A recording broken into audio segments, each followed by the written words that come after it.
Mi nimamo v ozadju strategije privatizacijske, ampak gledajte, tudi ko jo bomo dobili čez kakšen mesec, ta strategija ne bo izhajala iz neke strategije te države ali sektorskih strategij, ker tudi tega nimamo. Poslušajte, ko človek bere to, kako smo si mi zamislili, torej upravljanje Slovenskega državnega holdinga, se ti dejansko pri srcu milo stori. Ni problem v tem, da mi smo nekaj obljubili, pa zdaj nočemo izpolniti. Problem je v tem, da mi nočemo podariti banke. Ne znamo si razlagati upokojenci. Zavarovalnico Triglav, pivovarne, Petrol in še druge, ki so pretežno na domačem trgu. Zakaj se to prodaja? Kdaj gre kmet na plac prodajati svoje krave, svojo čredo? Takrat, ker mora to narediti za to. Delu čast, ne oblast! Delu čast, ne oblast! On bi praznika delavcem ukinul! Praznika bi ukinul delavcem! Gospodje! In glavni argument je, ker kupnina, kakršnakoli že je, ne opravičuje izgubo številnih delovnih mest. Slovenske vlade so tiste, ki dajo zavezo Evropski uniji za to, da odgovornost za nepopularne politike prenesejo ven in potem pač slovensko javnost izsiljujejo s tem, da Evropska unija nekaj od nas terja. Ampak vse zaveze, ki so bile dane, so prišle s slovenske strani, ne z evropske. In če država prodaja, naj najprej vendar ponudi svojim državljanom pod ustreznimi pogoji. In naj ti postanejo odgovorni lastniki in delničarji. A smo se osamosvojili za to, da bomo vse proizvodno premoženje prodali. V tem primeru bomo postali seveda delovna sila, ki pa v svetu o ničemer nič ne odloča.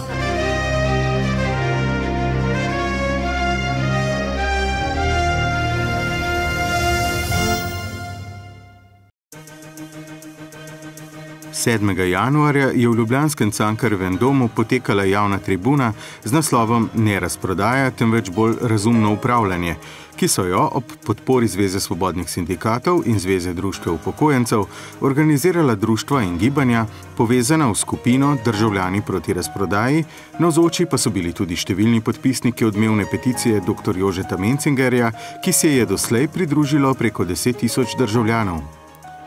Gre to se pravi za to, da nasprotujem tej masovni privatizaciji, ki je čist, bi lahko rekli, nekaj administrativnega in veliki meri po svoji ideološkosti spominja na nacionalizacijo z leta 1948. Takrat, kot dostikrat rečem, je vsak frizer ogrožal socializem pa Jugoslavijo, zdaj naj bi pa državno podjetje ogrožalo kapitalizem pa Evropsko unijo. Aktualne tribune so se aktivno udeležili tudi predstavniki in strokovni sodelavci Vseslovenskega združenja malih delničarjev, med drugim predstavnika civilne iniciative Izbrisani mali delničarji Nove kreditne banke Maribor in sekcije NKBM pri VZMD, dr. Peter Glavič in Miran Novšak in predsednik VZMD magister Kristjan Verbič, ki so izpostavili škodljivo razlastitev 100 000 državljanov, malih delničarjev in imetnikov podrejenih obveznic slovenskih bank z namenom popolnega državljanja 6 slovenskih bank, prek njihovih terjatev pa tudi pretežnega dela slovenskega gospodarstva kot ključ do nemotene in prikrite razprodaje. Izrecno opozarjamo, ne samo v domačem, pač pa tudi v mednarodnem prostoru. Gre za na eni strani resno vprašanje, kam postopki peljejo, predvsem iz naslova razlastitev, ki so jih bili deležni delničarji vseh slovenskih bank, tudi njihovi obvezničari.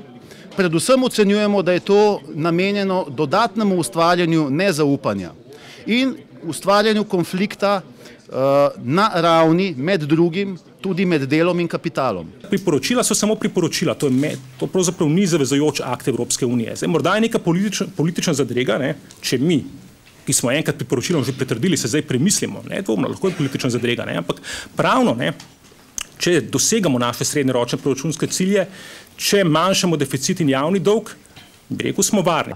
Vi boste slišali, brali v časopisu, v dnevnikih, po televiziji, kako rabimo tuji kapital. Domačega je pa treba uničiti. Začeli smo, začeli so z nacionalizacijo družbenega premoženja, potem so uničili sklade Proficija Dadas, potem so uničili sklade Zvon in NFD in potem so v 6 bankah uničili vse zasebne lastnike.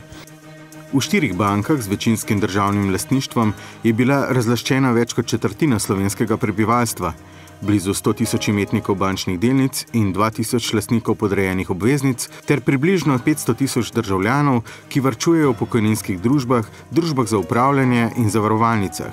Izgube pa so utrpela tudi številna podjetja in občine. Ob tem so iz VZMD opozorili tudi na nezaslišano servilnost slovenskih predstavnikov na evropski in mednarodni ravni, pri čemer so bila, kot se kaže, zaslužnim posameznikom obljubljena sinekurna delovna mesta v tujini. Kaj je to pravzaprav sprememba politične odločitve glede privatizacije? A je to pravzaprav nekaj protipravnega? A se država, če se je enkrat odločila za privatizacijo, če pride na oblast nove politične sile, če se politično ravnotežje sil spremeni, a se ne sme odločiti proti, a se ne sme premisliti, a ne sme več suvereno upravljati državnim premoženjem. Ko sklenemo prodajne pogodbe, za državna podjetja smo vezani. Do takrat je razumljivo, da smo svobodni, da naredimo, kar želimo. Sloveniji ne bo škodila privatizacija. Sloveniji škoduje in je škodovala, pa bi lahko še veliko podatkov povedal. Odsotnost pravne države in vsakokratna vplenitev gospodarstva strani vsakokratne politične elite, ki je prevzela oblast. Pred 7 leti je bila ponujena privatizacija lastnine državljanom. Blizu 110 tisoč državljanov, torej teh, ki bi bili očitno pripravljeni in so zmožni financirati nakupe lastniških deležev v slovenskih podjetij, se je na to odzvalo.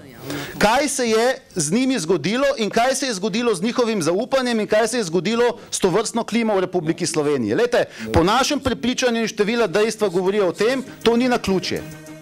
Na perečo problematiko iz VZMD že dalj časa opozarjajo tako doma kot tudi v tujini. Med drugim so poslali več pisem in ekspertiz vsakokratnim predsednikom vlad, poslancem Državnega zbora, predstavnikom Evropske komisije, poslancem Evropskega parlamenta ter drugim relevantnim odločevalcem in institucijam.